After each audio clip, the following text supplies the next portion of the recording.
Hey guys, welcome back to the Betar Project.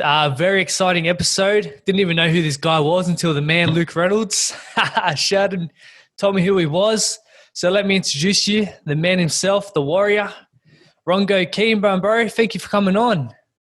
What's up, everyone? First of all, man, thank you so much for having me on. I really appreciate it. Big shout out to my man Luke Reynolds for hooking me up. Luke, hey! Thank you, brother. He's a beast as well, eh? He's an absolute animal, a legend in the sport, and he probably doesn't know this, but I look up to Luke a lot, especially through my career. Coming up the ranks, Luke, Jordan, Dan Macri. There was a whole lot of them, man, that I looked up to, especially starting from the bottom, grinding away, and just putting in the work like Luke and all the boys do, and then slowly building my own profile. So, massive respect to you, brother Luke, and thank you, man. So how's training been with COVID and all that? No competitions this year, or?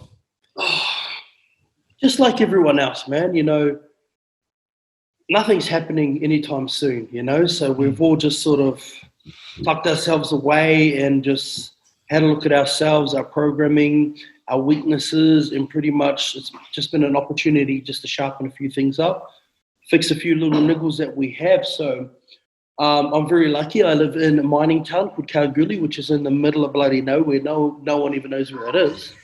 So COVID hasn't been too bad here for us. Being a mining town, it's just go, go, go. Mining is the backbone of Australia. So we haven't been affected that much by it. But I'm also very lucky too. Over the years I've been doing strongman, I've managed to put together my own gym. So I train out of my shed, so I'm very lucky. One thing though that is pretty hard though is I work in the mine, so I do shift work. Yeah. And work's crazy right now, and the hours are crazy. Like we're doing 12-hour shifts, and then trying to find the courage to go and train has been quite challenging. So it's something that I've done my whole career though, and it's just finding the balance. It is hard, but it gives you a bit more grit, brother. Yeah, it would be hard because your training would be intense as well, eh? Yeah, well, over the years I've learned a lot, and that's what as you get on in your strength career, you learn a lot. You learn to listen to your body a lot, and you learn as you go. And like, man, I was grinding when I first started, overdoing it, overtraining, and I was burning myself out. Where these days now I've got great people around me. I've got my coach Sebastian, the Australian Strength coach. Not only that, I've got a great nutritionist, Nathan Payton, who looks after me well. And also I've got a good family around me. My family support is amazing with my family that have supported me from day one. And I've got a tight circle way, so it's not too bad. So my bro, let's go back. What was your upbringing, bro? You grew up in New Zealand? Yeah, man, I grew up in New Zealand. I was adopted at a young age. I had quite a rough childhood. But when I was adopted, we were brought up on the farm, and man, we were brought up to work, and my adopted father, he was a hard man, a hard worker, and we worked on the farm right up to our years, it wasn't until at the age of 18 I moved to Australia. And I moved to Australia because I was working in the meatworks back in New Zealand, working very hard for nothing. And I had a cousin here in Kalgoorlie who was washing just dishes and was getting twice as much as me. And I just couldn't believe it. I was like, man, what the hell? I'll come and wash dishes if that's how much you're making. And that was at the age of 18. I was introduced to mining. And pretty much that's when life started, man, in the mines. Did you grow up playing sports? Definitely. So we were big-time rugby players, man, rugby union. But not only that, I was we did martial arts, and I did martial arts for a good 9-10 years. And I was a New Zealand champ for a good 3 years. And I actually came over to Australia and whipped a few asses over here too, man, and won a few titles in my younger days. So rugby was a big part of our family because our adopted father actually played some high-level rugby. And it's passed down, brother, and like that's what people don't understand why we're so good at rugby in New Zealand. It's in the culture. It's our culture. We see our fathers playing grassroots, and then as you're growing up too, you go through the ranks of club. So, man, rugby was huge, and martial arts was huge for me, man. Did you ever want to pursue it more? Well, I was right up there making great teams, and I was just about to make a club in the North Island, and the game before my trial game, I slipped my shoulder. And pretty much when you get an injury like that, they pretty much put you on the back burner. So because I did my shoulder, the selectors pretty much were like, oh, man, you've got an injury. We can't have that going in. So I missed it. I was playing top level rugby too, man. And it was heartbreaking, but that's the game. What about martial arts? You seem to be pretty good at that. Oh, yeah. Well, it became to a point where, you're winning. And then it was just, where do we go from here? And then as I got older too, I started playing more rugby because I could hang out with my friends, where martial arts was an individual sport, Yeah. And I could have pursued it, but then I made New Zealand Idol, and that's when my rugby career and my martial arts career took a side turn, because I was singing around New Zealand for a good year after that, And then I wasn't really doing much sport at all, just more singing. So you're a good singer, eh? The Islanders, man, good at singing. Good singer, man. Yeah. I used to be a great singer, not so much anymore, but after a few beers, I sound all right. Well, I think I do. Man. So does everyone. Yeah, of course. So what was the farming life like? I have a mate that grew up in New Zealand, and he did the farming life too before coming over here. Oh, definitely, man. It was it's hard work, and because we had the home farm, it was for free. You never got paid for. Our weekends consist of hard work, labor. And I'm talking, you're out shearing, you're out scrub cutting, you're out fencing, you're out doing cattle, you're out doing sheep. It was a lifestyle, and when you're in it, you're used to it, and that actually gave me the backbone of my work ethic. In my life today, no matter what I do, I put 100% in it. And that's one thing my adopted father told us, all of us, because there was five brothers that were all adopted. We're all adopted brothers. We're all taken in at the same time. And that's one thing we all share to this day is that we're very hard workers. And if we want something, we have to get off our ass and work for it. So it was rough, brother, but, man, I'd never take it back because what I gained from it now, has got me to where I am in life. So on being adopted, do you know your real parents or? I know my real mother. She passed away 2 years ago. Sorry to hear that. Yeah, it's all good, man. My real father, I don't really know, and I wouldn't know where he is, man. So you coming to Australia, was that scary for you? 18, new country? It wasn't too bad, you know what I mean? It wasn't too bad. Well, I came to a mining town in the middle of nowhere that wasn't too full on, brother. So, it wasn't too bad. It was for me, it was a new adventure. You know what I mean? Young, keen as. Got here and I was ready for anything, you know what I mean? I really had to work. I was already working back in New Zealand. I left school early and I was working. So I was just happy to get here and get into it pretty much. How long were you in Australia before you kind of got into the whole strongman stuff? Wow. Gee, I would have been here for a good 4 to 5 years, man. And you were just working? I was just working. I started working as a scaffolder. And, man, I'd never looked back. And I travelled half Australia, just jumping from job to job, doing shutdown after shutdown. I didn't settle down until I met my wife, Ange. And that's when I started just staying local. And that's when I started pursuing strongman. So you met someone, didn't you? There was an ex-strongman that you came across? Yeah. So I heard a rumour of an ex-strongman competitor that was in Cal. And he was working on the doors as a security guard. And, rumor was around that, there's this strong Māori guy in town. He used to be a world's strongest man. And, in my industry of scaffolding, I was well known for lifting more than anyone else. So I was naturally strong from farming. I had a strong back from doing work back in New Zealand on the farm.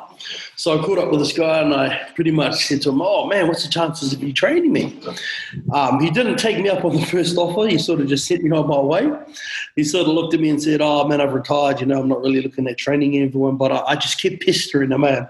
Kept asking him and annoying him. And then one day he said, all right, man, turn up to the gym at this time and we'll see how you go. And that's when my eyes were open, man, to training. You know, me and the boys used to go down to the gym and just do a few chest press and a few arm curls, you know, just to pump up the chest and the arms before we went out to town. And while training with Kyle White was his name, you know, we actually found out that, I am actually strong. And I was also weak, though, in a lot of places. But one thing Kyle said to me, he said, my work ethic. He said, your work ethic is very impressive, but not only that, you turn up. Yeah. You turn up every session, you don't ask any questions. This is what we're going to do, and you get in and do it. And that's what he loved about it. And me and Kyle trained for a good 3 years, man. You know, out of nowhere, out of our shed that we had to make all our own equipment. So I got a welder, and we just started making all the stuff and started training. You know, it's a backyard, you know, just the grassroots. That's where it all started, just an idea, grassroots, you know. I had a lot of people laughing at me in this town, you know. Everyone was laughing. Oh, here we go. What's going on here? What's this cowboy up to? You know what I mean? Yeah. It's been a journey, brother. What was the first few weeks like training with him? I heard he beat your ass, eh?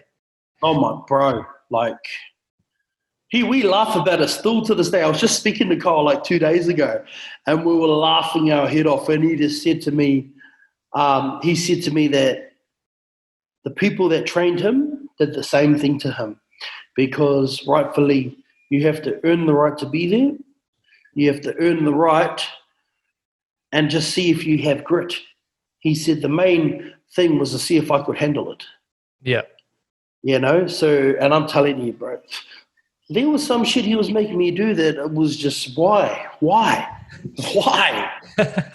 you don't ask questions, man, you just do it. And like, we laugh about it. I was like, bro, what was the meaning of that? He goes, there was no meaning. I was just there to thrash your ass to see if you would handle it or you would quit. Initiation process. But, you know, the respect we had for each other after that, and then when we started training properly, you know, it was like, yeah, awesome, man, I'm accepted. All right, here we go, you know. When did you first compete? Oh, I think 2014 was my first comp. And it was a local comp. And I remember nervous as hell, man, as everyone is with their first comp. And what was crazy is no one knew who I was, you know, like we were just me and Cole just rocked up out of the blue in Perth, and everyone was just like, oh, who's this guy, you know? And I'd rocked up like just in a hoodie, rugby shorts, you know, just shoes, you know. It was like, oh, wow. I was just like, oh, okay, don't know anyone here. Got into the competition and smashed it, you know, absolutely smashed it. The only reason we smashed it, though, is because we trained hard for it. You know what I mean? And just turned up and done the job. And that qualified me for WA Strongest Man, which was in 2 months later. And then we went back down, and everyone knew who we were when we went back down. And it was on. There was a couple of guys there, man, that were strong too. And that were picked to win. You know what I mean? That were picked to win. They were, honestly, one of the guys was probably stronger than me. But he didn't have the heart or the animal inside like I did. And it came down to the last event. And it was 160 kg stones for reps. And I was last. I just won the event before the loading medley, and it was down to the last stone. And everyone else only did like 2 reps. And then this guy comes out of nowhere and does 5 reps. And I'm sitting in the back going, holy shit. The only stone I've got at my gym that we made was like, and I was using natural stones. I didn't have an atlas stone, so I just went out and got some stones. It was like 120. So no one knows the story. So I'm in the back of the tent getting ready to go on, man, and I'm just slapping the shit out of myself, hey? Slapping the shit out of myself, let the animal go, walk out there, and I do not even know what happened, but I did 6 reps and won the show. Like, it was crazy. I don't remember doing it. And then, man, that was my introduction, man. Like, yeah, one WA Strongest Man, and I was like, wow. Shit, all that adrenaline, eh? You just went beast mode. Oh, yeah, well, yeah, man, I had a lot of issues back in the day now. I had a lot of issues back in the day. Nah, man, that was, yeah. And, just that adrenaline, man, it was like, let's go, man. So, that's a moment I'll never forget, that winning that first title. From there, where did you go in the sport? From there, we went to Australian log record. Yeah, and I went there and I won the Australian log record with a 170 kg log. So that was a huge achievement. I found out quite early that I was a great person because in scaffolding all day we just lift stuff above our head. So I had really strong shoulders to start with. So I won that comp with a 170 kg log. Went up against my good mate Luke Reynolds. Lukey. After that, I qualified for Australia's Strongest Man, which we went to Australia's Strongest Man, had an awesome prep. Went there, I was nervous, man, because there was a strong lineup of boys, that were really strong. Very thankful that I put on a great performance. Did well at the events that I wanted to and placed high on the events that I wasn't too good on and came away with the victory. So very happy with that. That same year, too, I went to Singapore and won the Singapore Strongman Series. So that was cool. That was my first international. I thought I was high profile. Then I was like, yeah, gee, we're going places. Your top shit, eh? Yeah, I was like, whoa, all right, we're going places. Then winning Australia's Strongest Man got me the invite to Arnold's heavyweight amateur. And, man, wow, I was just excited to go to the show because all the pros were there. Yeah. So, anyone that hasn't been to the Arnold's, all the lighter divisions and the women's divisions and the pros are on the Friday and Saturday. And then on the Sunday are the heavyweights. So we got to walk around on the Friday and Saturday and watch all the other competitors, watch the pros, and then we came in on Sunday. Yet again, strong lineup. And these guys are from all over the place. New Zealand. I think that year we had a couple from South Africa maybe. So that again was tough, and I didn't walk away with that show at all. It was like neck and neck again. But like I said, I put the work in during training and turned up, had a great performance, and I was so proud, and I walked away with the win. What year was that? 17 maybe. Okay. Maybe 17. Yeah, 2017, I think. Yeah. So that was cool, and winning that show qualified me for my pro. Okay. Yeah, that's when I got my pro card. So are you a student of the sport? Like Luke Reynolds, man, he knows all the history and shit. Have you done your research? Oh, brother, I am a student. Like, I don't know much, but I'm listening and learning as we go along, So, man, there's so much I don't know. Yeah, because I was talking to Luke and he's telling me all the history from Scotland about stone lifting. I was like, holy shit. Oh, no, man. Luke is very knowledgeable, man, and he has talked the talk and walked it. He's done things that athletes dream of doing, man. It's amazing the amount of things that man has done that no one even knows of. You know what I mean? It's crazy. And that's the history of strongman is amazing. And man, I need to do a lot more work on, knowing a lot more history. Because before strongman, I knew nothing about strongman. Yeah. You know what I mean? I knew nothing. So coming into the sport, I was like, what the hell?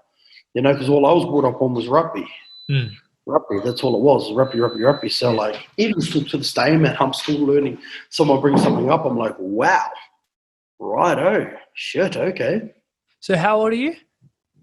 I am 32. Still young. Luke's 35 and he's still smashing it. Yeah, man. Yeah, I've still got a few good years in me, brother. So I'm still feeling good, feeling healthy, feeling young, learning every day. I like to think of myself as a sponge, just taking any knowledge I can, whether it's good or positive, negative, whatever it is what it is. You're only as old as you feel, eh? Hey, I don't feel 32. You're just a big kid. Oh, pretty much, bro, pretty much. So on more of a serious note, there was an incident that happened, is it 2015, was it? Yeah, that's when it happened. Yeah, so yeah, man. I was charged with GBH, grievous bodily harm. Not a good thing, man. I was honestly just trying to do the righty and help someone out. So And what happened? A girl was attacked at a kebab shop, and me and a mate were in there ordering some food, and she got attacked by a group of people, and me and my mate tried to calm the situation down. And doing that, the group that was involved decided to attack us, so I defended myself, and in doing that, I injured a man. Now, it wasn't until a week later that I got a knock on the door, and the police pretty much pulled me in and said, "Oh, you're being charged, mate." And I was like, "Okay, here we go." And then 2 weeks later, they upgraded my charge. So we went to court, and I was in court for a good 2 years, and back and forth, just trying to sort out what was going on. I turned up to court for the trial, and I was supposed to go in and just, pretty much they were going to say, "All right, here's a fine," da-da-da-da-da. It went in and it turned into a 2-day trial, and by the end of it, the judge pretty much said, "Mate, it's a pretty serious offence. You're Australia's strongest man from the pure size of you. You could have killed someone. We expected you to be a better role model, and we sentenced you 12 months imprisonment." And no one was prepared for it. We weren't prepared at all. We were thinking we were going there, okay, stand before the judge, this is it, this is that, and then bang, prison. And that was, I flew, because I was living in Gold Coast then. So I'd said goodbye to my family and stuff, and then we had flown back to Kalgoorlie for the court case.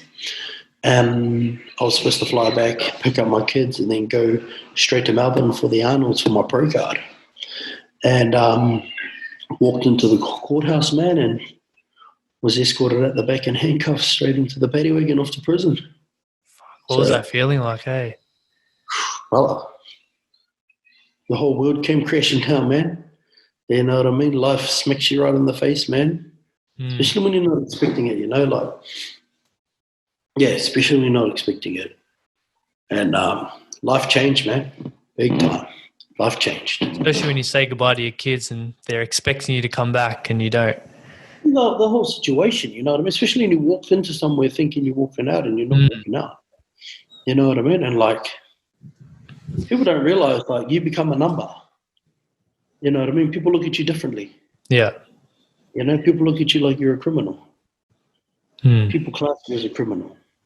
You're looked down upon. Yeah. Especially there, man, And there you're a number. Prison officers and all that don't give a shit about you, bro. You're just a number. You're a part of the system. Fall in line, get in line, do what you're told. Get on the line. When it's time to get on the line. Get in your room when it's time to get in your room. Your whole world stripped from you, bro. Your whole life stripped from you. You're nothing. You know what I mean? So, hard thing to take on the chin, man. And heartbreaking. Fucking heartbreaking. How did you get through it? How many months were you in jail for? I did the 7. And, man, how did I deal with it? Honestly, man, it took me, I hit rock bottom first before I dealt with it. It's comes to a point, the dangerous thing about prison that no one knows, if you haven't been to prison, is the time you have to yourself to think to yourself. Because remember, everyone thinks prison's a holiday camp. No, it's fucking not. You're let outside for maybe an hour or two throughout the day, and then you're back in your room and you're locked in your room. You know what I mean? And you're locked in there, and the amount of time you have to sit there and think about shit is fucking bad. So you start going through all the processes in your head of yourself, of what you've done, of things you've done, of people, you know what I mean? Yeah. So that was the dangerous thing. So I did a lot of soul searching while I was in there, you know what I mean? I had to figure myself out. And I healed myself. Not only that, my relationship and my bond with my family, I worked on big time to make that stronger. You know what I mean? Because you have to. And it turned a negative into a positive, bro. Like there was nothing else to do. You know, I wasn't going to sit in there and sit in my shit and just fucking turn into a sloth. No way. So I decided, all right, let's deal with my own personal shit. Let's go through things I can do to help heal myself. Not only that, be a better person, a better father, a better partner. And man, it was awesome healing. It was awesome healing. You know what I mean? Because I knew that when I got out, I want to be better, you know, and I wasn't going to let this fucking place do it, you know. At the end of the day, prison had my body, but it did not have my mind. And I worked on myself, man. And when I came out, I was an absolute beast, but also a good man, a good person. So what kind of things did you do to work on yourself while in there?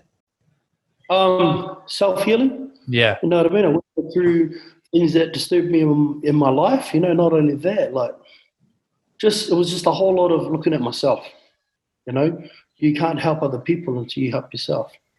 You know, you can't move forward in life until you deal with situations that you don't even know that you have until you go back and see what triggers you, you know what I mean? Yeah. So, like, it was just a whole lot of healing, self-healing, man, that I covered up over the years that I didn't even know, you know. But the big thing out of it, man, was like, you know, you only get like 5-minute phone calls, and like trying to talk to your kids for 5 minutes and talk to your wife for 5 minutes is fucked.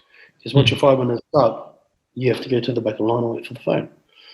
So it became very challenging trying to be a supportive partner, a father.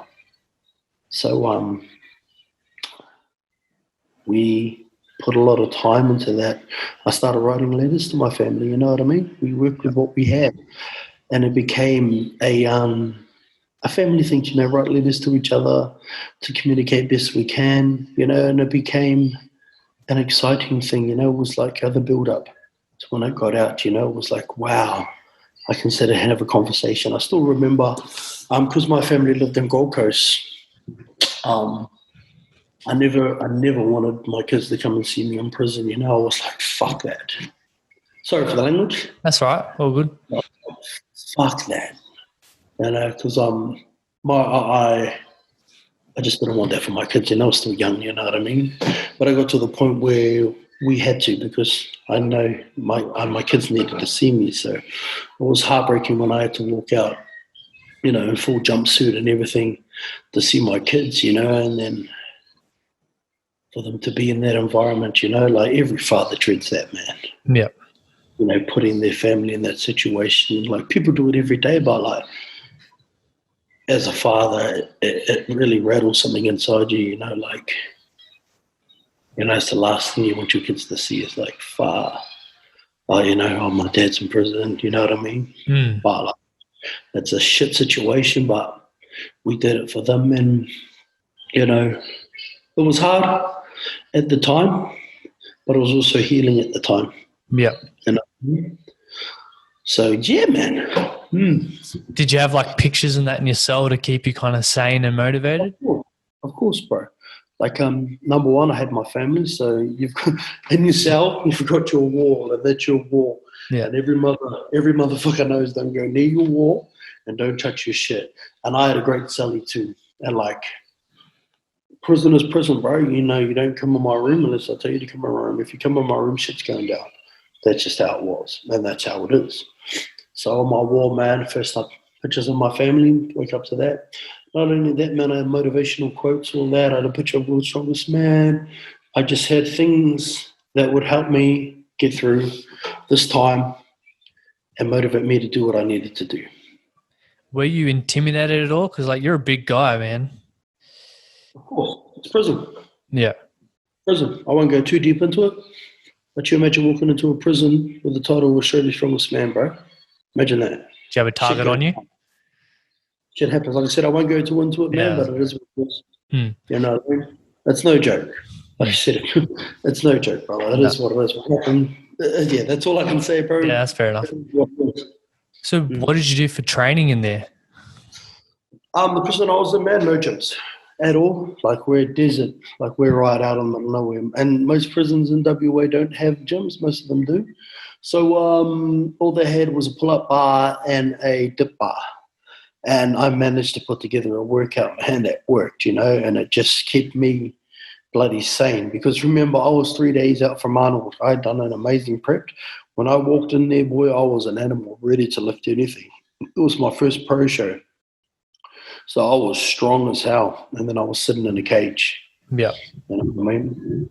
But what was heartbreaking is every week, every month that went by, my strength went. My size went. So trying to keep mentally sane, going through all that was a nightmare. You know what I mean? It's feeling yourself fall apart. The food in there was terrible. Like, it was shit. What was it? Oh, brother, like, it was shit. Like, it was all in-house made. Like, they made it in-house. And some days you wouldn't eat the dinner because you know what was coming. Every night you knew what was coming. Yeah. So I'd buy 2-minute noodles and tuna and just make up that to try to get me by. But so you ate what you could to get you by. It is what it is. So that alone, that was shit. But training-wise, man, trained like an animal, absolute animal. Didn't have weights, but I made sure I came up with something, man. So I started lifting the other prisoners. I found some training partners, and I'd chuck 2 guys on my back while I stood under the pull-up bar, and they'd climb up my back and hang onto the pull-up bar, and I'd squat under the pull-up bar while they held onto the bar, and I'd squat, and if they were too light, then I'd get bigger guys on and squat with them. And for my press day, which was my favourite day, I'd lie on the floor and get the vacuum cleaner pipe, and the boys would stand on my knuckles while holding onto the pull-up bar, and I'd press them. I'd get a seat, then I'd stand on my shoulders and I'd do a shoulder press. Man, I'd deadlift the couch with my sheet off my bed and get the boys to sit on it. I'd bench press too with the tables. I'd flip upside down and lie on one and put one on top of my chest and press it. Like, all these ideas that I had, and they worked, man. They bloody worked.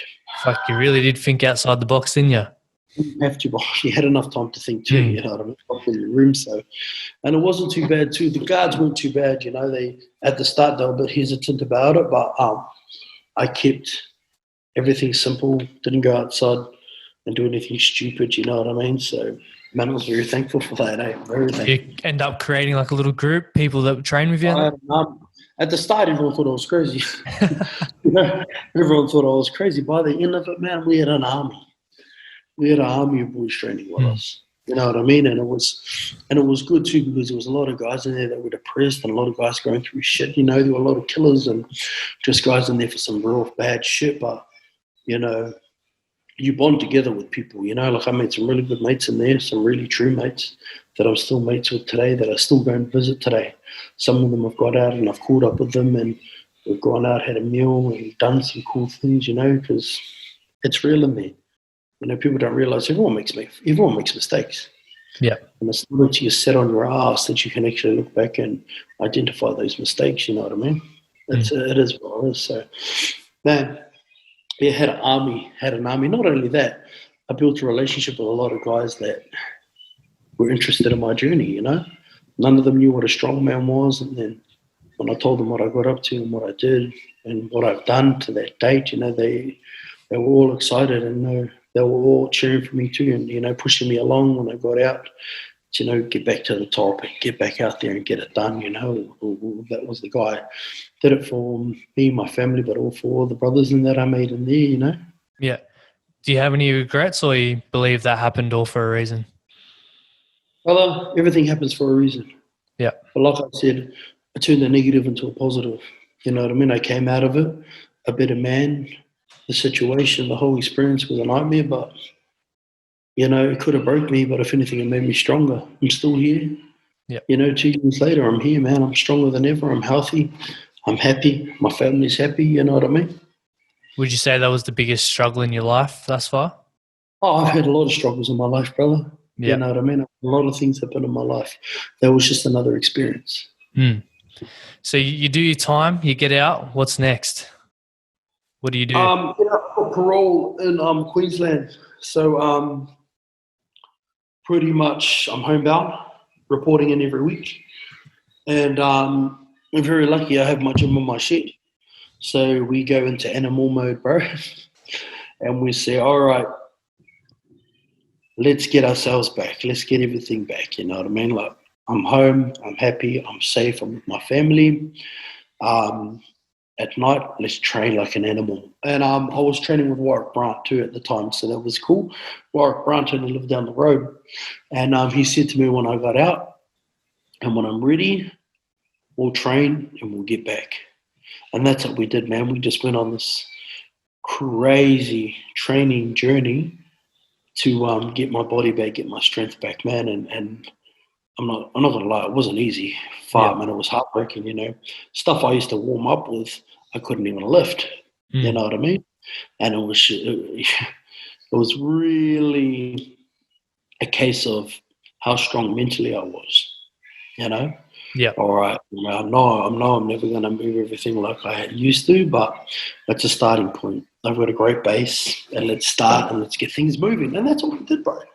You know, we spent the next 4 to 5 months of just putting in the work, turning up, putting in the work, and we entered our first comp. We did our first comp, which was I think Brisbane Strongest Man or something like that, and did great. Won that. I think I broke the Australian dumbbell record to that comp, which was 115 kilos a dumbbell overhead. Shit. The one-arm dumbbell. So, and then they got the ball rolling again. But what was cool is after that comp, I contacted the organizer for Arnold's. Yeah. And I sort of said to him, hey, brother, just putting it out there, if you fall short for an athlete, I'll put my hand up, you know, and I was just throwing that out there, bro, not expecting anything. I think it was a month out from comp. He messaged me and he says, oh, how strong are you right now? And I was like, oh, yeah, sort of, you know, not thinking of anything. And he goes, oh, there's an opportunity, I think, for you to, if you wanted to come and join the pros. And I was just like, wow, hell yeah. Well, no way was I ready. Fuck. I only sort of just got out from prison. You know, I think it was 6 months, not even when I got out. But I was just like, nah, fuck, we got nothing to lose. So we went in and just put the work in, man. Head down, ass up, and went for it. And the whole time, bro, just fangirling, man. Fangirling to be there. I was like, what the hell, man? Like, shit. And ended up doing pretty good at that comp, man. I was just happy to be there, you know. Yep.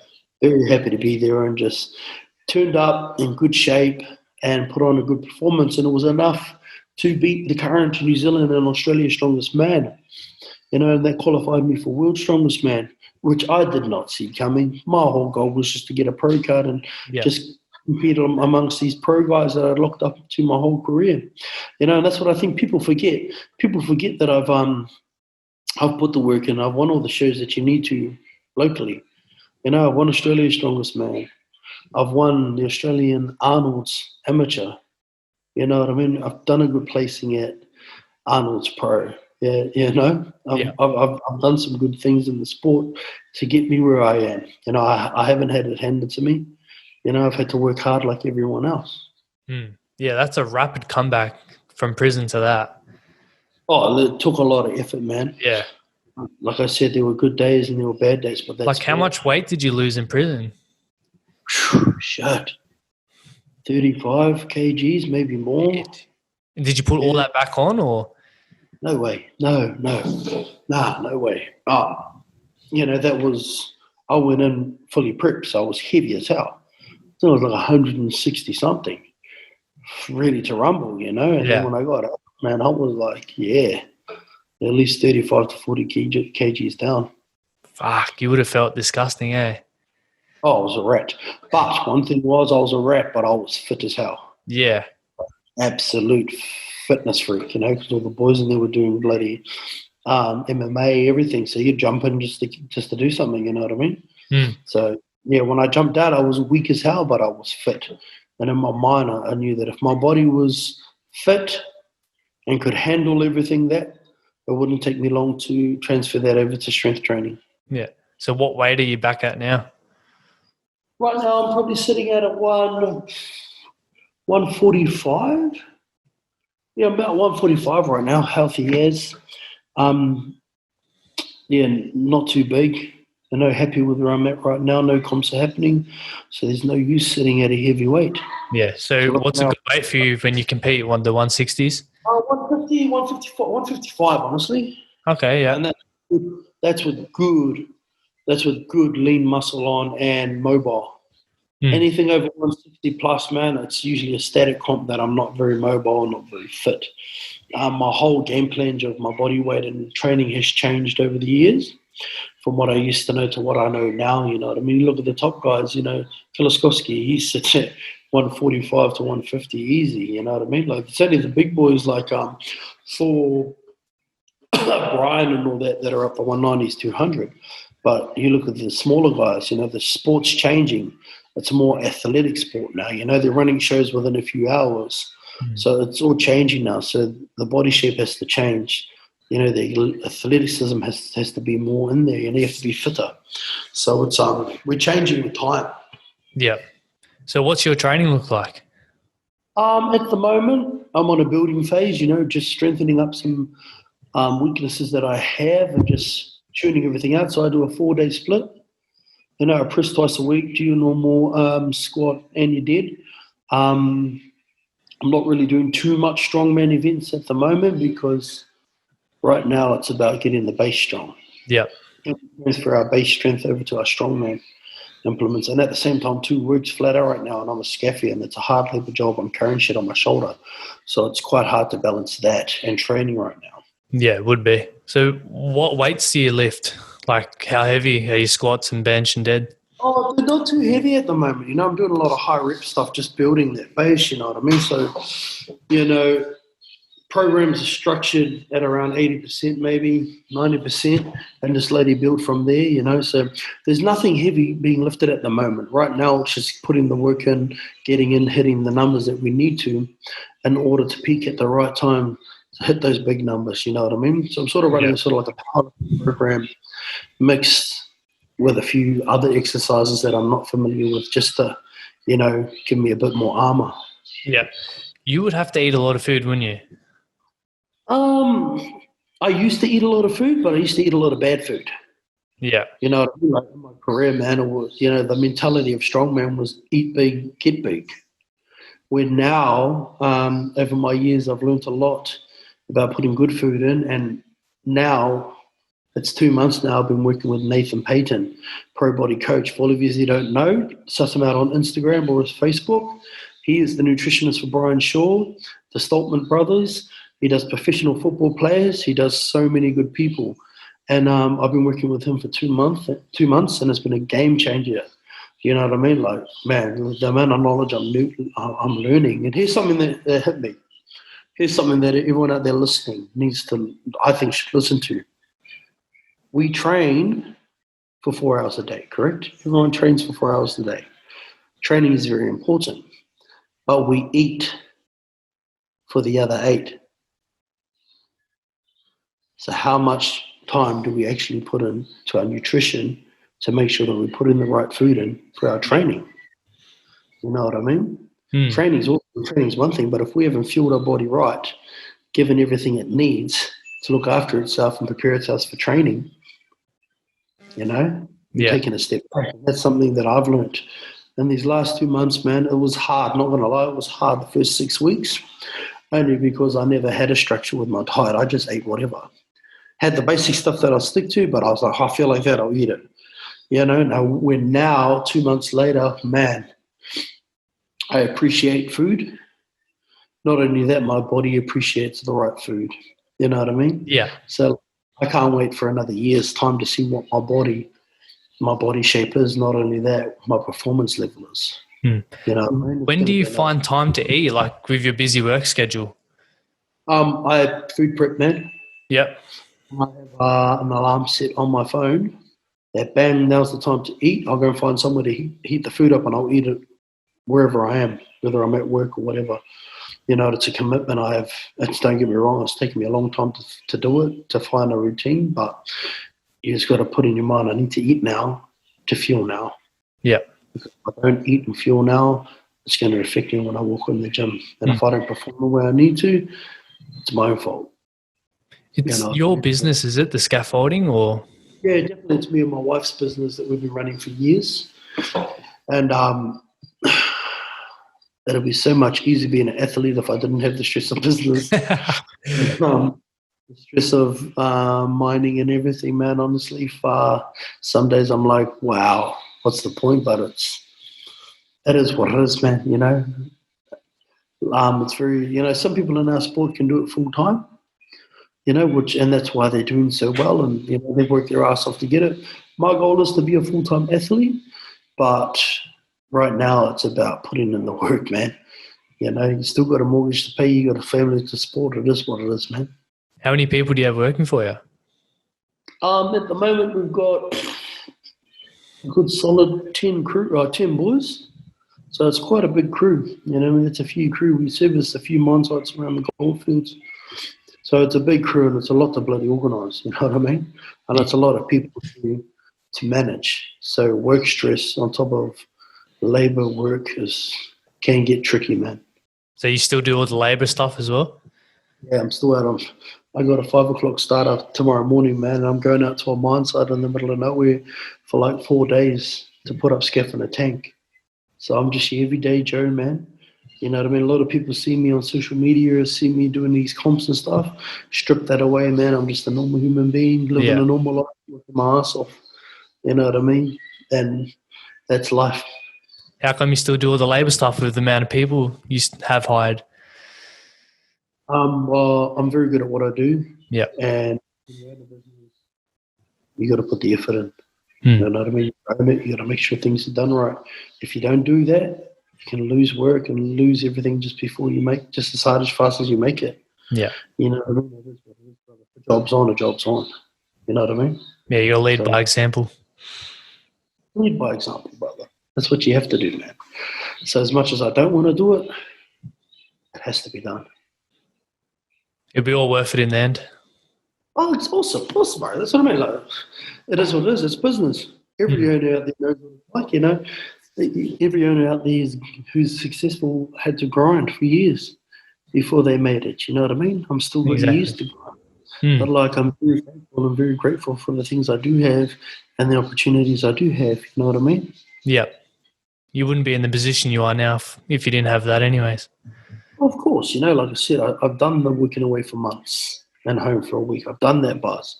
I didn't like it, so started our own business. It's still not easy, but it is what it is, man. You know what I mean? It is what it is. Like, I do get the great moments when I do get to go and train, or I do get to go away for comps and stuff like that. You know what I mean? But during the COVID time right now, man, it's all hands on deck. Yeah. I'm very grateful to have a job. There's a lot of people out there right now who are suffering. They don't have work. And much love and respect to anyone out there who's listening. Things will get better, man. It will get better. But right now, times are tough. Exactly. So you did Worlds for Strongman. When was that? Yeah. 2018, man. Wow. Yeah. Wow. Like, fathom this. To be sitting in your prison cell dreaming of being the world's strongest man, looking at the picture saying, I'm going to get there one day, to 8 months later, walking out for your first event. You kick yourself, bro. And still to this day, I kick myself. The whole time I was there, man, I was full of gratitude and just blessed to be there. All these guys that I looked up to for years, meeting them in person. Honestly, no one knew who the fuck I was. Yeah. Everyone was pretty much, who the fuck is that guy? It was just like, hey. But man, I didn't put on the greatest performance, you know what I mean? But mate, I did the best I can with what I can, and that's all that matters. I don't really give a shit what anyone says. Oh, he didn't do too well. Oh, he could have done that. Motherfucker, if he knew in my backstory and where I come from, man, I'm happy to be here, and I'm going to do the best I can. It is what it is. What country was that in? Philippines. Oh, nice. Philippines. I was very lucky that I could get into the Philippines, and that's been my issue right now. Is with my criminal conviction, I can't get into too many countries. Last year I went to Lithuania to compete in Big Z's comp and the World Log Lifting, SPD Log Lifting competition. And to get to Lithuania, man, far out. We couldn't just go straight there. We had to go to certain countries. They would accept me and let me carry to the next country. It was a nightmare. How long did it take you to get there? Oh, I don't want to talk about it, bro. It felt like I'd done a competition by the time I got there. But, I know that moving forward that's going to become an issue is trying to get into some countries. And, like I said, it is what it is. There's always another competition. Even World's Strongest Man's in America. I can't even get into America. Does that mean that's the end of it? Hell no. There's always another comp. We can always go somewhere else, and that's what you got to look at. Always look at the plus side. Too many people look at the negative, bro. Like, come on. Yeah, exactly. Look at the positive. There's always something else. Mm-hmm. Get up, pick yourself up. Let's just keep working, put the work in. We'll go somewhere else, man. It is what it is. What's your favorite strongman exercise? Oh, I'm a presser, bro. Yeah, the log press? I fucking press, man. I love it. That's my favorite event. Yeah, that's me. I'm a presser all day. I have plans to make my least favorite events my strongest. Like, everyone knows that my deadlift ain't that great, and that's something that I've been working on now for the last few months, just to pick that up. And it just takes time and dedication. That's right, man. Let's see. Right now, everyone's not doing anything anytime soon, so now's a great time to put the work in and strengthen up everything. Because I tell you right now, when everyone gets out of lockdown, there are going to be some strong humans floating around. Mm-hmm. And it's going to come down to who's got off their ass and put the work in. Yeah. How much do you log press? Do you hold any records for that? Yeah, so I won the SPD log press in Lithuania with a 207.5 kg log press, which put me right up there in the world for, log pressing. So that set the Australian record at that, and that's up there. I'm proud of that. That's awesome.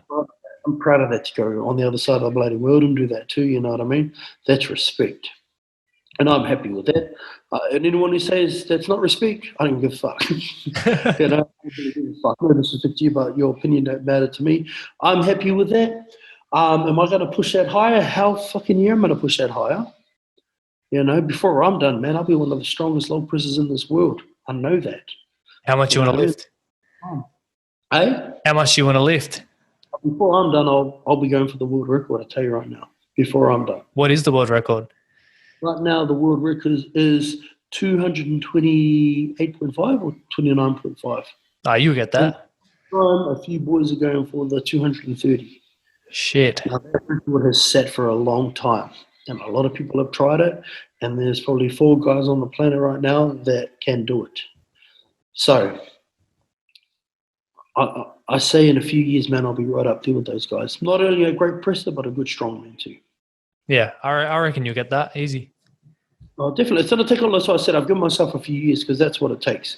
Yeah. When you get to 200 kg, anyone out there who knows that you can log press over 200 kgs knows that it's a different game above that. Anything above that is a totally different game. Yeah. So just some time and good training and hard work, man. Yeah. So your body obviously takes a big beating from work and training. What do you do for recovery? I'm huge on recovery. And if I don't feel right, I will not train. Like I said to you, I didn't train today. I didn't train on Monday because I'm just not feeling right. And work's been flat out. And why go in and do a half effort if you're going to get a half result? You know what I mean? So if I'm not feeling right, I'm not up to it, bro. I won't even go into the gym. I'll just be like, sweet, we'll put this off. We'll wait until everything tuned in right. Not only that, I do hot and cold baths. So I have this. I used to have this big ass drum, 1,000-liter drum. I cut the lid off, and then would fill it up with water and ice and jump into that, and then run into the shower, and the hot shower. I'd do that. But now I'm very fortunate that I have a spa and an ice bath. So that took me a year to sort that out. So I do a lot of hot and cold therapy, and I do that 3 days a week. Not only that, man, I've got some awesome tools from Hyperize. They supplied me with a massage gun, the rolling balls, the rollers, so I'm very big on recovery. Yeah. I do my morning recovery sessions and later arvo just to be sure. And you have to. Recovery is more important than training. A lot of people don't understand that. But when you start pushing your body to the limit and pushing, you realize that the more recovery you put in, the more effort you're going to have to put into training. Exactly. Same with your nutrition. Man, you're a big character full of energy. How do you just flick the switch and go fucking beast? Training. It takes training. You know what I mean? Everyone only sees the character. You know what I mean? Like I put it out there too. Everyone sees the happy guy during my training sessions and whatever. But when it's time to do the work, brother, there's a totally different person. Yeah. And like learning how to train yourself to be that way is training. You know what I mean? What do we do in training? We're training ourselves to prepare our bodies for what we're about to put it through in competitions. And that takes confidence. So as we're training, confidence builds. As we're building towards a competition, confidence builds. Leading into the last few weeks of training for a comp, you're an absolute animal. You don't have to flick the switch because you've spent the last 4 months preparing for it. You know what I mean? Yeah. Well, that's what happens. So people that say, oh, how do you go animal or how do you flick your mind into lifting that weight? That doesn't happen overnight. Far from it, brother. It takes a lot of training. Like I said, we're not only training our bodies, we're training our minds. Prepare. We do the lift 1,000 times before we get to competition. We just have to do it once. Yeah. I seen the World's Strongest Man Home Edition. Fuck, that was funny, eh? And honestly, just to get the call up to be a part of that, I was like, what? Seriously? Did you sure you called the right person? Just to be a part of that, bro, was a freaking awesome opportunity. And like when they told me the concept that they wanted to do something different, they wanted it family friendly, they wanted it exciting, I was like, bro, you're speaking my language, and that's what we did, and I was like, man, well, I'm taking my family on a ride with this because my family, everything, they do everything with me. So that's what we did, they set the challenges and I was like, well, family, what are we going to do? And we came up with our ideas and we put it together, man, and it was awesome. I loved how you dressed up in Maui and deadlifted the boat. Yeah, that's cool. And that was that's what I mean. People that follow me know that's what I do anyway. I dress up as Maui and go to children's hospitals and stuff, man. You know what I mean? That's what the whole thing with Maui is. And it was just like, oh, well, let's put it all together. How about we all dress up and do it? Let's do a theme. Everyone's just doing basic stuff. Let's just mix it up a little. You know what I mean? Everyone loves Maui. Yeah. You ended up winning that, didn't you? Yes. Well, wow. I didn't expect that either. I was just like, well, we made the finals. All right. We're going up against Nick Best. Gee, he's huge in the sport. Oh, well, let's just put something together and go for it. And we ended up winning, man. So, wow, what an opportunity, man. Yeah, that was awesome. I was flicking through the videos yesterday. I was like, fuck, this is mad. Something different, not just lifting straight away. It's like, an awesome concept they put together, while during COVID anyway. No one was competing, and it also showed a different side to all the athletes, Like, it's people only see the lifting, the crazy, the animal, the grunting. No one sees the actual personalities that all of these strongmen have, and man, all of them are funny as hell. Yeah. That's what I like about you going for your Instagram. Like, you get to see the human, not just the strongman. Yeah, that's what I mean. And that's what I'm about. That's what I've always been about, is like, either you like me or you don't, but like, man, I'm doing something different. Don't get me wrong, I put up good lifts now and then, but I'm also sharing other things like, man, life, putting out my own experiences, what I'm going through to help other people. Not only that, man, putting a smile on faces. Not only that, I can actually lift some stuff too, you know what I mean? It's just mixing it up. Yeah. So you said you went to hospitals. Do you do a lot of like youth work and that? Definitely, man. I'm big on that, and that's what I do and I have done for years because in my mind, bro, it starts with our youth. You know what I mean? They're the next generation and they're the generation that's lost right now, because there's a lot of children out there with no role models. Half of them are missing their fathers. So we've got young people out there abusing drugs, going out there committing crimes, because they haven't got that backbone, that father figure. That's sad, but that's sad, but that's the truth. So me with my profile, I go out I lead by example. I show people, you don't have to be the sharpest tool in the shed. You don't have to have a great upbringing. You can still achieve anything you want to do. You can still do whatever you want to do. You know what I mean? Yeah. There's so much self-doubt in kids these days. And they're put down a lot. They're drilled into them that that's all they're going to be. You know what I mean? It's human nature. It's sad, but that's just how it is. Yeah. But like it comes down to, there's not really many great role models out there.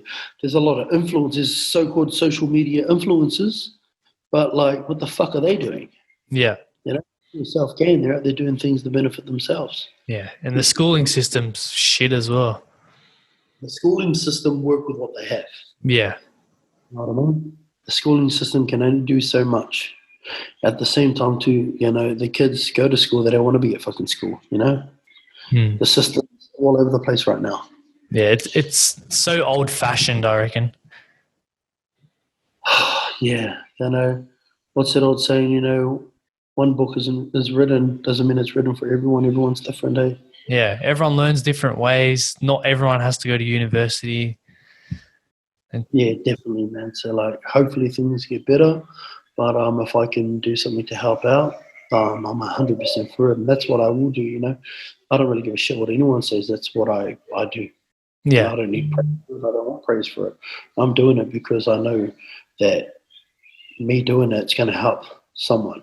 Yeah. We need more people like you having an impact. Oh, like I said, bro, I know because I've been through it. And I've known because I've firsthand experienced it. And that's what connects me with a lot of these kids is I can give them my story, my upbringing, what I've been through. It's hands-on. It has to be, and it comes from the heart. Like they're so lost, especially when they finish school. Their society tells them they have to do certain things by these certain ages. And they get all caught up in it and stressed, and then leads to suicide sometimes. Like it gets very serious. It's huge. Yeah, it's huge. It's huge, but a lot of people turn a blind eye. You know what I mean? A lot of people don't turn a blind eye, and a lot of people don't care. Yeah. It's sad. It's sad, but like I said, brother, if we can do something to help, it's something. Yeah, that's why I'm doing the podcast to show, you don't have to go down what society tells you. You can make your own path and do whatever you want. Of course, 100% you make your own path. You know what I mean? And I say that to anyone and I say that to every kid I speak to, every class I speak to, I say to them straight, I said, if anyone puts you down and tells you can't do anything, you send them to me. Yeah. And I'll tell them full of shit, straight from me, because they are full of shit. You know what I mean? Yeah. And it sickens me that people say that to kids. It sickens me. I know, because I know the feeling, because I've had to say, I was supposed to be the deadbeat. I was supposed to be nothing. All I was going to be was another farmhand. That's all I was told. I was never great. I couldn't read or write or anything. I was told, you'll never amount to anything. You know what I mean? So I know what it feels like to be talked down to, looked down upon. You know what I mean? I know it. Yeah. It comes down to kind of parents not achieving stuff in life, so they don't want that for their kids. They just want to put them down. It's like so many things, bro. It comes down to, like you said, we talk about the system. This has happened through generation to generation. This has been passed down. That mentality has been passed down through generations. What we're taught, we pass down to our children. But it's time for change. You know what I mean? There's so much you go into it. So, like, you think you're doing right because that's what you're told. That's not right. Here's a story I shared with you. I heard it the other day. It was a good story, and it sort of touches on what we're talking about. Hang on. Shit. It was a family dinner, and the mother cooked a bacon and egg pie, and she served it on a tea towel. And a guest over for dinner said, "Oh, how can we put the pie on a tea towel?" And she goes, "Oh, my mother did it." And they go, "Oh, okay." So she rang her mother and said, "Oh, how come you serve the thing on, the pie on a tea towel?" She goes, "Oh, my mother did it." And then she rang her mother and asked her mother and said, "Oh, why did you teach us to put the pie on a tea towel?" She goes, "Oh, I don't know. I decided to do it." So you get what I mean? Things are passed down. And before you know it, you think it's normal. But it's only been passed down through generation. It's the same thing you're speaking about. Is, you're talked down to as a kid. So you talk down to, your kids. It's sad, but that what it is. Yeah, there needs to be a lot of change, especially with this next generation. Yeah, and I think things will get better. Things are tough right now with COVID and everything like that. But I hope things get better. Mm. So in regards to personal development, do you do much? Do you read or? My wife is huge on it.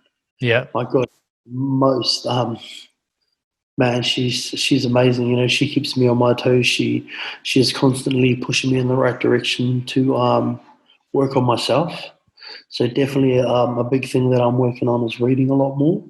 Not only that, you know, I do a lot of not as much as I used to, but I do a lot of breathing, meditation, and stuff like that. You know, especially with the stress of business, you know, and life and stuff. A lot gets on top, you know, and it's just ongoing stress. You know what I mean? But you need to deal with it and taking steps in the right, you know, the right way to try and help you get through. And so far, so good. Like I've still got a lot more to work on. Hell yeah, far from perfect, but I'm taking the steps in the right direction, man. Breathing is so powerful, but we freaking forget to do it properly. Yes, breathing is powerful, man, and like a lot of people don't know the secret behind breathing. You know what I mean?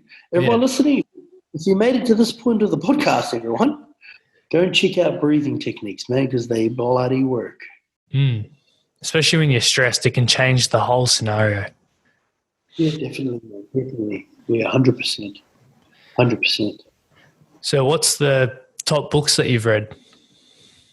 Well, I have read. If anyone read the Eddie Hall book out there, man, go read that. That's pretty cool. You've read the Eddie Hall book? No, I haven't.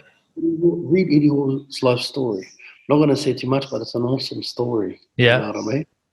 But it's a cool story. And a lot of people only watching this probably have, but that man's been through some shit.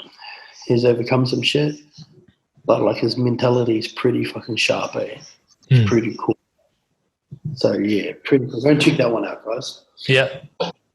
I have a tendency to start books but don't finish them. Like real, like I'll be like, and then gone, you know. Yeah. I'm like, it's all good. So when you have spare time, what are your hobbies? man, I love chilling with my kids, eh? Yeah. And man, I love it. Like we work hard all week to get our weekends, man. Like we live for our weekends, man. We just chill out. Like chill out with my kids. They do martial arts too and stuff like that. And it's like, yeah. By the time the weekend comes, man, we're exhausted. Yeah. You know, if I'm working, I'm training, so it's just like family time. And I don't drink. I don't do much, you know, because time's taken up. If I'm working, then I'm training. I barely see my kids that much throughout the week, you know, because I'm so busy. Yeah. So downtime, guys, is just chilling with my family. And that's how simple my life is right now, and I'm loving it. Especially with COVID, you know, nobody's doing anything, man. Everyone has to stay home. What the hell? You know what I mean? It is what it is. You know what I mean? We do the odd family trip here and there, but before COVID, we loved going around, especially for comps. We all try and go to a comp as a family. Yep. But right now, man, it's just like we're enjoying our time as a family. That's awesome, man. How many kids do you have? Got 2 boys on and Shaq. Nice. 2 boys. Yeah, hoping for a third one day. Girl or a boy? Girl, man, definitely. Yeah. Oh, yeah, hard out. You want a daddy's little girl, eh? Woo, man. I think I just want a girl more for when that's that age when they have boyfriends. You remember the Bad Boys scene? Yeah. I've got some pretty cool mates that'll do that with me, man. Just like, that'd be funny. Remade, man. It does. You won't even let her out. She'll be locked in her room. I don't think she'd want to go out because I'll just embarrass her. So funny. So my kids, like, they know what I do. They know I'm a strong man. Yeah. They also know that I do funny videos. And like the looks they give me when they're like, Dad, really? what are you doing today, Dad? I'm like, don't worry, son, it's all good. And they're just like, oh, well, that's my dad. Oh, that's good. So, what is your why for your life? My why? Yeah. Wow, that has changed over the years, you know what I mean? My why. But right now, you know, my why is to be an amazing role model for my family. You know what I mean? Yeah. My why is to show my kids no matter what, anything you want to be. And leading by example is that, you know. Number one is leading by example for my family. Not only that, for everyone.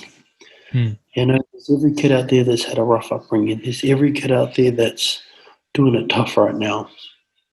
And by me doing what I'm doing, and showing them and leading the way that no matter what, you know, if you're the dumb kid in the class, if you don't finish school, if you don't have an education, you can still run a business.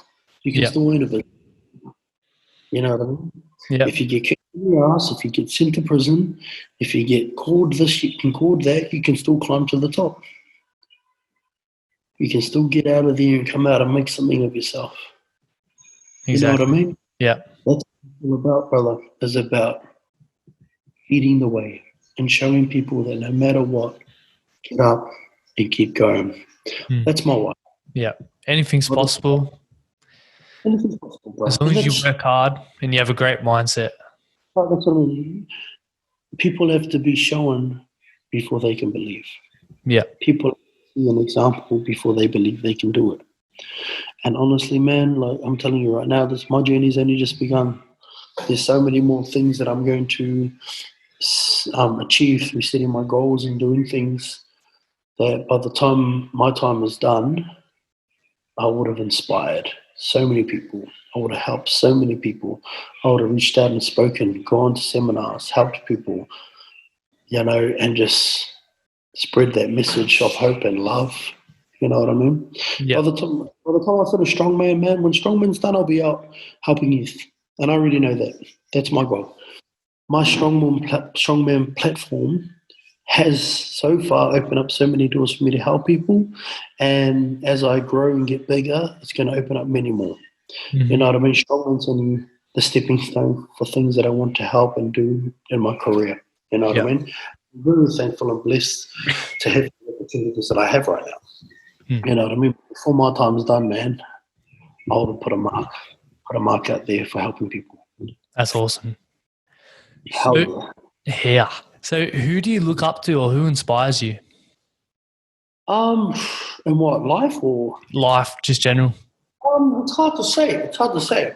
You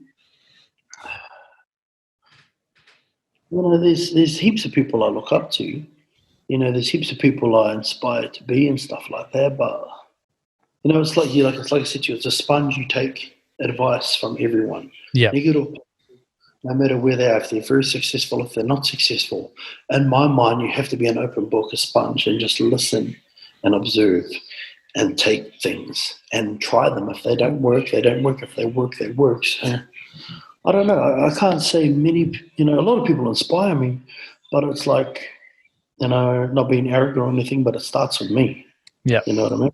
I have to, like I said, you can't help anyone else or love anyone else until you learn to love yourself. You know what I mean? So it's a constant battle of like, you know, leveling up yourself. You know what I mean? Learning more, reading more books, doing better things, helping other people, you know? So like right now I'm on this journey of just like growing as a person to help other people, surrounding myself with people who are successful, not only that, on a spiritual level too, you know what I mean? Yeah. Right. So like I'm just in this phase right now of just like an open book. Just getting 1% better every day. That's what it's all about. Taking a step forward every day, man. Yeah. So where do you see yourself in the next few years? What's the goals? So goals in life. Goals in life. My strongman career, man, is to just keep climbing that ladder. You know, put the work in, Put the fucking work in. Get into the gym, put the work in. Get more invites to shows. Win a few more shows. Break a few more records. You know what I mean? On that side. In life, travel the world a lot more to meet a lot more people, to connect with a lot more people, to spread my message to a lot more people, to help more people. Yeah. That's my goal in life.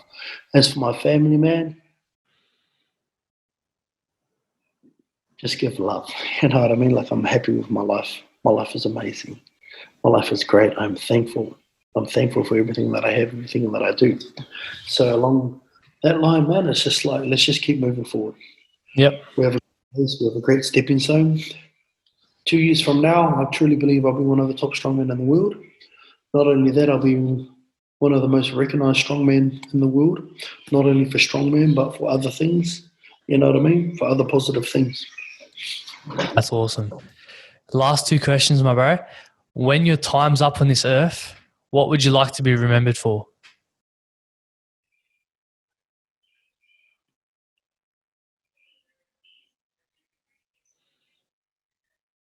Someone who left a positive mark on the world, brother. Yeah. As a good role model for people. And what's your definition of success? Definition of success, definition, bro, is happiness. Yep. Happiness, you know? If you're not happy, what's the point? Exactly. If you're doing what you're doing, what's the point? Success comes in so many shapes or form, brother, but through I thought I was successful in business. I thought I was successful in my life and all that. But if you're not happy, it don't mean shit. Mm. It don't mean shit. So, man, that's what I'm going to leave out there to everyone is happiness. Hey, happiness. That's awesome, man. It's You're been not awesome smiling. chatting with you, bro. Bro, thank you, bro. What an awesome chat. For all the listeners, man, where can they find you? Where's the best place to find you? Guys, if you want to laugh, if you want a good laugh, man, jump on Instagram, _the_warrior. Go on there and have a look, man. I'm telling you right now, you'll have a good laugh. And on Facebook, it's the Māori Warrior. Jump on and have a look, guys. It's all a laugh. It's all positive. It's all fun. And, man, yeah. That's awesome, man. Thank you. It's my pleasure to have you on. I can't wait to see your journey. Fuck, you're awesome, bloke. Thank you so much for having me, man. I really appreciate your time. And hell yeah, bro. Awesome, man. We'll have Next to do time- a catch-up, man, in the next few years. Whereabouts are you based? Sydney, New South Wales. I'll tell you what. When everything slows down, I'm supposed to go to Sydney because my coach is in Sydney. Yep. When that happens, I'll let you know, man. Let's sit down and have a catch-up. That'll be so cool. Sure, bro. We'll get Luke there as well. Oh, big Lukey. Yes, that'll be awesome, man. That'll be mad. Thank you so much for having me, man. I really appreciate it. It's all good, man. Enjoy your night. Enjoy work tomorrow. Work tomorrow. Hey, everyone, get up and go to work. Exactly, man. Keep that grind, brother. Have a good one.